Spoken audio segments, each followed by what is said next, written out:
ചെടികളോടുള്ള ഇഷ്ടം കാരണം വീടിൻ്റെ ഏതെല്ലാം ഭാഗത്ത് ചെടി വെക്കാവോ അവിടെയെല്ലാം ഞാൻ ചെടി വെച്ചിട്ടുണ്ട് കേട്ടോ. പക്ഷേ ഇത് കാണുന്നവരുടെ സംശയം കുട്ടികളൊക്കെ ഉള്ള വീടല്ലേ, പാമ്പ് വരില്ലേ എന്നാണ്. ഒരു 2 വർഷം മുന്നേ വരെ പാമ്പ് വരാറുണ്ടായിരുന്നു കേട്ടോ.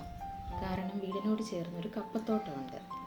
അതിന് ഞാൻ കണ്ടുപിടിച്ച മാർഗമാണ് ഈ മണ്ണെണ്ണയുടെ പ്രയോഗം. ഇങ്ങനെ ഒരു സ്പ്രേ ബോട്ടിലിൽ മണ്ണെണ്ണ നിറച്ച് പാമ്പ് വരാൻ സാധ്യതയുള്ള എല്ലാ സ്ഥലങ്ങളിലും സ്പ്രേ ചെയ്ത് കൊടുക്കും. മണ്ണെണ്ണയുടെ മണം സെൻസ് ചെയ്ത് കഴിഞ്ഞാൽ പിന്നെ പ്രദേശത്ത് ഇവർ നിൽക്കില്ല കേട്ടോ. 8 മാസമൊക്കെ കൂടുമ്പോൾ ഒരിക്കലാണ് ഞാനിത് ചെയ്യുന്നത്. അതുവരെ മണ്ണെണ്ണയുടെ അംശം അവിടെ കിടന്നോളും. മഴ പെയ്താലും ഇത് പോവില്ല കേട്ടോ. പ്രത്യേകം ശ്രദ്ധിക്കേണ്ടത് എന്തെന്ന് വെച്ച് കഴിഞ്ഞാൽ ചെടികൾക്കിടയിലൊക്കെ സ്പ്രേ ചെയ്യുമ്പോൾ താഴ്ത്തി സ്പ്രേ ചെയ്യണം, ഇല്ലെങ്കിൽ ചെടികളൊക്കെ നശിച്ചു പോകും കേട്ടോ.